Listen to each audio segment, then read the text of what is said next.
আচ্ছা, আমাকে একটা জিনিস বলুন, আমরা তো শুনে আসছি যোগাসনা যোগাসনা এই কথাটা শুনে আসছি, তো যোগাসনাটা আসলে কি, মানে এটা কি কোনো শরীর চর্চা, না এর ভেতরে কোনো গভীর কিছু রহস্য লুকিয়ে আছে? যোগাসন অ্যাকচুয়াল শরীরচর্চা, কিন্তু যোগাসন বলতে দুটো আলাদা আলাদা মানে ভাগ আছে। আচ্ছা। একটা যোগ, একটা আসন। আচ্ছা। তো যোগ যদি আমরা বলি, হুম। তাহলে আমরা বলতে পারবো আমাদের দেহ আর মনের মিলন, সেটা হলো যোগ। আচ্ছা। এবারে দেহ আর মন বলতে আমাদের আত্মা, হুম। এবারে আত্মার সাথে পরমাত্মার মিলন, সেটা একদম। হলো যোগ। হুম। এরপর আরেকটা বলা যায়, মহর্ষি পতঞ্জলি উনি তো যোগসূত্র অনুযায়ী বলেছেন, যোগস চিত্তবৃত্তি নিরোধ, মানে আমাদের চিত্তবৃত্তিকে নিরোধ করাই হলো যোগ। আচ্ছা। এরপর আমরা যদি এটাকে বলি যে চিত্ত কি, তাহলে বলবো মন, বুদ্ধি আর অহংকার, এই তিনটের যে যোগফল, সেটা হলো চিত্ত। চিত্ত মানে আচ্ছা। এই তিনটে জিনিস আমাদের শরীরের মধ্যে যদি বেড়ে যায়, অহংকার শরীরের মধ্যে হুম যদি বেড়ে হুম যায়, হুম হুম। তাহলে যোগ হবে না।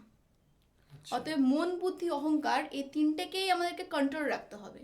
অতএব যারা যোগ করে, সাধনা করে, তাদের মধ্যে এগুলো কন্ট্রোলে থাকে। মানে তার সংযত করে রাখা যেগুলোকে। একদম সংযম, এরকমের প্রচুর ভাগ আছে। যেমন আমরা যদি বলি অষ্টাঙ্গ যোগ, সংযম থেকেই এলাম এটা, হুম। অষ্টাঙ্গ যোগ। অষ্টাঙ্গ যোগে কি কি থাকে?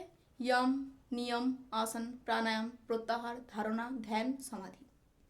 আচ্ছা। এরপর জিয়ম বলতে আমাদের সব পরপর আসছে, বুঝতে পেরেছি, হ্যাঁ, মানে সংযম অনেক কিছু, করা, হ্যাঁ। বিভিন্ন নিয়মে যাওয়া, তারপর আসন করা, প্রাণায়াম, প্রত্যাহার করা, তারপরে এই যে ধ্যান আর ধারণা। আগে আমাদের কিন্তু ধ্যান না, আগে আমাদের ধারণা।